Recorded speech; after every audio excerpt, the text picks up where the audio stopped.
Enache with a speech entitled Writing a New Story.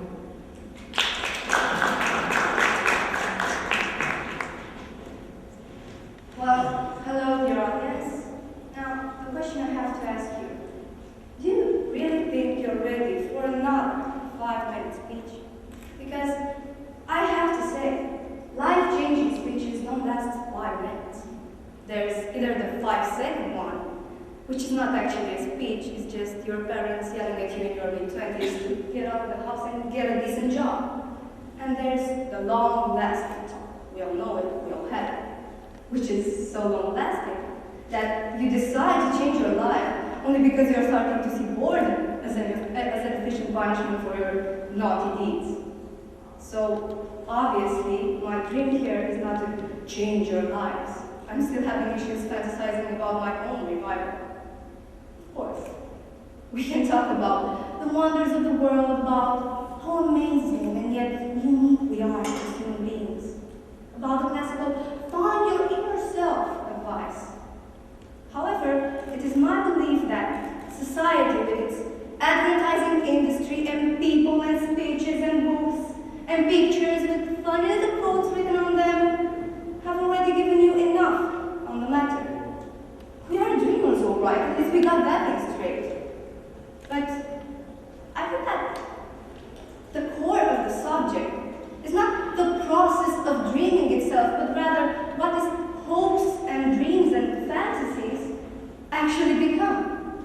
And sadly, most of them end with a mere smile the next morning. And that's completely sad. But again, the question I have to ask you today is, how would you live with your smiles from now on if you knew that there are people in this world dreaming of you taking action? How is your dream sufficient for a child holding a gun against this country and against his will? How is your dream sufficient for that? And how is your dream going to give water to the thirsty, bread to the hungry, and peace to the innocent? In 1994, 800,000 people were killed in Rwanda, and the world watched it on color TV screens, felt sorry for a few seconds, then went on to finish their dinner. We wish to inform you that tomorrow we are going to be killed together with our families. This is an appeal made by a voice in Rwanda to an important figure abroad, an appeal that, judging by the heavy casualties, reached a deaf ear. It seems that a voice has to die first, and only then be searched for being listened to.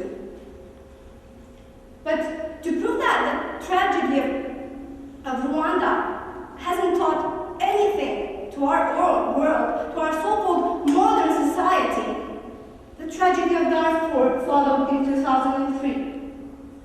Darfur, where the continued spectacle of men and women and children driven from their homes by murder, rape, and burning of their villages makes a mockery of our plight as an international community.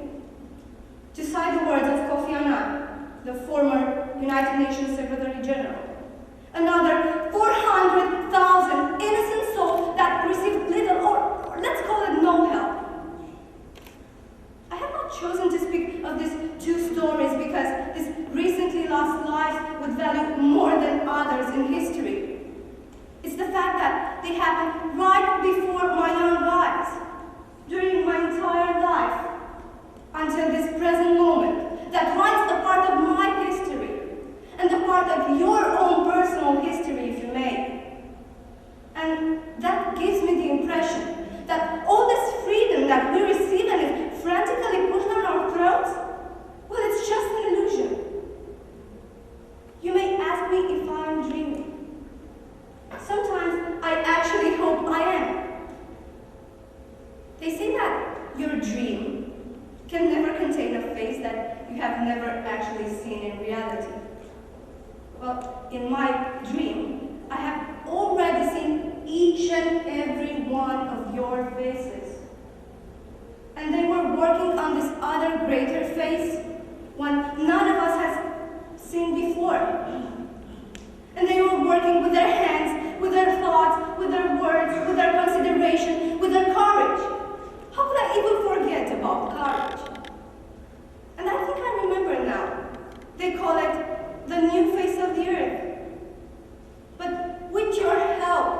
my dear audience, I think that this should not and will not stay a dream. Let's make the value of a life reality. I thank you.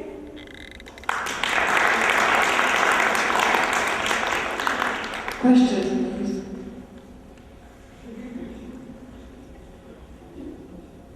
You've told us a lot of problems that exist in the world today, and I'm sure the House of Parliament has heard them a lot of times, but what solutions can you give for us little people that are eating at home and finding out about this, except, of course, feeling sorry for them? I understand the question and also the tone of the question, and I was actually expecting it. The thing is, I'm not an authority in this domain, and I'm not such a messiah to bring you solutions for every problem. I think that each and every one sitting in this room knows the solution to the problem. My real problem, and sorry for repeating that word so much, is the fact that people are so unconscious of this. The thing I want to transmit today is the fact that the single dream that has been constant since the apparition of the human being is life itself. This is the only constant value. And by believing in it and fighting for it, this is the solution I am providing to you today. When somebody is ready to die for a thought, when somebody is ready to die for a life, and that's quite a paradox, well, then we have a real work